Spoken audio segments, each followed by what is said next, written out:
আমার এই ঘটনাটা ঘটে গত 21 তারিখ রাতে, মামলাটা হয় 23 তারিখ। তো এর আগে আমার বদলি হয়ে আছে আরও 10 দিন আগে, এই মাসের 12 তারিখে, 12ই আগস্ট।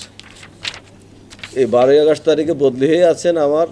তো সে যেখানে বদলি আছেন সেখানে যিনি আছেন উনার বদলি হয়েছিল না, এজন্য আমরা যেতে পারি নাই। তো উনি ওনার অন্য জায়গায় বদলি হয়েছিলেন, অন্য ইউনিটে।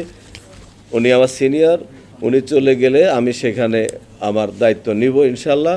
এটা হলো একটা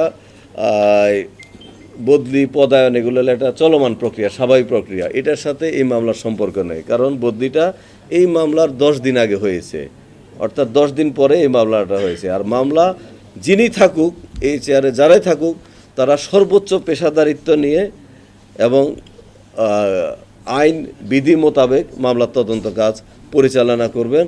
আর জনগণের চাহিদার প্রেক্ষিতে আপনাদেরকে মামলার অগ্রগতি জানাবেন।